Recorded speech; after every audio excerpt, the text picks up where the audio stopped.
ஸ்டுடியோங்க. இன்னைக்கு என்ன அப்படின்னா நவராத்திரி ஸ்பெஷல் தாங்க. என்ன அப்படின்னா நம்ம வீட்டுக்கு வந்து குட்டி குட்டி குழந்தைங்க நவராத்திரிக்கு வருவாங்க. என்ன ரிட்டர்ன் கிஃப்ட் கொடுக்கலாம் அப்படின்னு நம்ம யோசிச்சுட்டு இருப்போம். ஸோ அதுக்கான ஒரு சொல்யூஷன் தான் நான் கொண்டு வந்திருக்கேன். என்ன அப்படின்னா இந்த மாதிரி ரோஜா பூ இதெல்லாம் போட்ட மாதிரி ஒரு அழகான பிரேஸ்லெட் வந்து நம்ம ரெடி பண்ணி கொடுக்கலாங்க. ஸோ இந்த மாதிரி என்ன மணி நீங்கள் கொடுத்தாலுமே கஸ்டமைஸாக உங்களுக்கு வந்து நான் பிரேஸ்லெட் ரெடி பண்ணி கொடுப்பேன். இதில் வந்து நான் எலாஸ்டிக் யூஸ் பண்ணலை, அதனால் பசங்களுக்கு அதாவது குட்டி குழந்தைங்களுக்கு வந்து உறுத்தாது.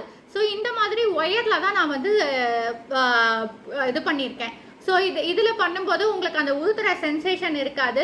அழகாக வந்து அப்படியே இருக்கும், கையிலேயே இருக்கும். அப்படியே கையிலேயே வந்து அவங்க போட்டுட்டு இருக்கலாம். கொஞ்சமாக லூஸ் விட்டு நம்ம இது பண்ணோம் அப்படின்னா இன்னமும் வந்து அழகாகவே இருக்கும். ரொம்ப லூஸ் இல்லாமல் திட்டமான லூஸில் பண்ணோன்னா ரொம்ப அழகாக இருக்கும், உறுத்தாது கையில். ஸோ இந்த டிசைன் உங்களுக்கு பிடிச்சிருக்கா அப்படின்ட்டு எனக்கு கமெண்ட் பண்ணுங்கள். என்னோட பேஜ் சாய் பிரியா ஸ்டுடியோவை சப்ஸ்கிரைப் பண்ணுங்கள்.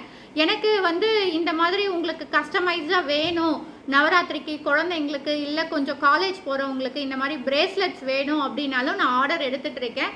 ஸோ அதுக்கு ஏற்ற மாதிரி நீங்கள் சொன்னீங்க அப்படின்னா என்னால் வந்து உங்களுக்கு நவராத்திரிக்குள்ளே டிஸ்பேட்ச் பண்ண முடியும்.